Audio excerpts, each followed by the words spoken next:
দুটি স্বরচিত কবিতা আবৃত্তি করে শোনাই।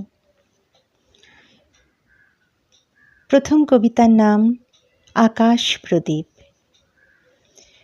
কখনো কোনো নির্জন অবকাশে সাগরের বেলাভূমিতে দাঁড়িয়ে থাকতে থাকতে মনে কি পড়ে কাউকে? সামনে নিঃসীম নীল সমুদ্র, মাথার ওপরে সীমাহীন আকাশ। মনে কি পড়ে মনের ক্যানভাসে একদিন এঁকেছিলে এক মুখ? শান্তি শান্তি, মানুষ শান্তির আশায় মাথা কুটে মরে। এক ঘাট থেকে আর এক ঘাট, এক নৌকো থেকে আর এক নৌকো, সীমাহীন সমুদ্রের অস্থির ঢেউয়ে বেসামাল হতে হতে কখনো কখনো কোনো নির্জন দ্বীপ দেখা যায় দূর থেকে, দুদণ্ড বিশ্রাম সেখানে। তারপর আবার ঢেউ ভেঙে ভেঙে এগিয়ে চলা, বিরামবিহীন একা। মনের ক্যানভাসে আঁকা মুখ অস্পষ্ট ধূসর হয়ে আসে।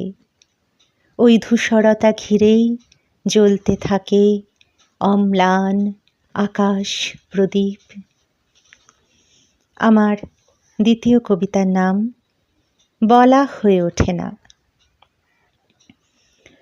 কখনো কখনো হয়তো কিছুই বলা হয়ে ওঠে না, তবু নীরবতায়ও অপ্রকাশিত থাকে না কবিতা হয়ে ওঠে অনুভূতিরা।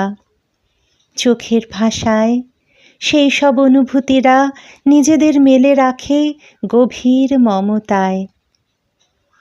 মনের সংযোগ সেতুর কোনো নিয়ম নেই, মনের সংযোগ সেতুর কোনো নিয়ম নেই, নেই কোনো বিধিনিষেধ, অসাম্য বা সমতাবিহীন দূরত্ব।